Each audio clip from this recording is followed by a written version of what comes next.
আমার আল্লাহ বলেন, বন্ধু উম্মত নিবা না, আমার সুন্দর জান্নাত গুলো নিবা।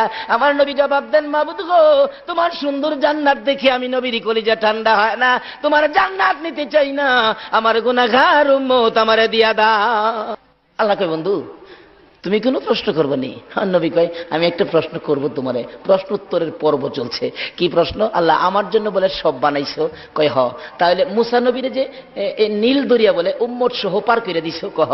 তাহলে আমার লেগে সব বানাইছো, আর মুসা নবীরে নীল দরিয়া উম্মত সহ পার করে দিছো। আচ্ছা, আমি আর আমার উম্মতের জন্য তুমি কি করবা, এটা আমি জানতাম চাই। আল্লাহ কয়, বন্ধু এই প্রশ্ন যে তুমি করবা এটা আমি আগেই জানি। বন্ধু জবাব নিয়ে যাও।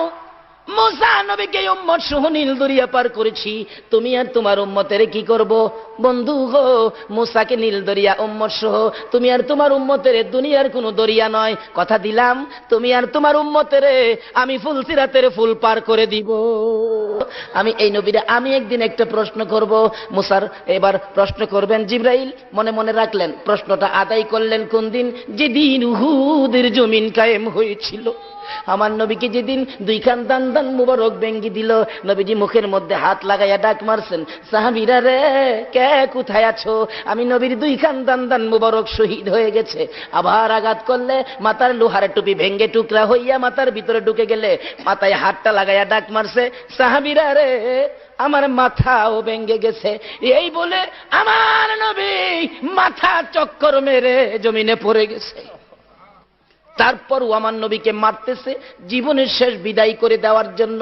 হযরতে জিবরাইল বলেন, আমি দুইটা হাত বাড়াইয়া কুলে লইয়া টান দিয়া সরাইয়া নিয়ে আসলাম। আইনা উহুদ পাহাড়ের মাঝামাঝি, নিচ থেকে দেখা যাবে না এমন একটা জায়গায় আমার নবীকে নিয়ে জিবরাইল দাঁড়াইয়া পাথরের দিকে লক্ষ্য করে ডাকতেছেন, উহুদের পাহাড় ও পাথর দেখ, যেই নবী না হইলে তুই হতি না, আমি জিবরাইলও হতাম না রে পাথর। নবীরে মারতে মারতে কি অবস্থা করেছে, একটু বিছানার ব্যবস্থা করে দে, আমি আল্লাহর হাবিবকে শুয়াইয়া রাখি। জিবরাইল বলেন, এই কথা বলার সাথে সাথে দেখি লম্বা একটা পাথর ফাইটা তুলার মতো নরম বিছানা হইয়া যায়। জিবরাইল ওই বিছানার মধ্যে আমার আপনার নবীকে শুয়াইয়া মাথার পাশে বসে বসে প্রশ্ন করতেছিলেন, ইয়া রাসূলুল্লাহ, দাঁত ভেঙে গেছে, ব্যথা কেমন লাগে? আমি জিবরাইলের কাছে বলুন। মাথা ভেঙে গেছে, ব্যথা কেমন লাগে? আমি জিবরাইলের কাছে বলুন। আমার নবী চুট্টু চুট্টু সুরে বলতেছেন, চোখের পানি ছেড়ে ছেড়ে বলতেছেন, জিবরাইল রে, দাঁত ভাঙ্গা ব্যথা কেমন লাগে জিগাইলি, মাথা ভাঙ্গা ব্যথা কেমন লাগে জিগাইলি, আমার উম্মতের ব্যথা কেমন জিগাইলি না। জিবরাইল, দাঁত ভাঙ্গা মাথা ভাঙ্গা ব্যথার চাইতে আমি নবী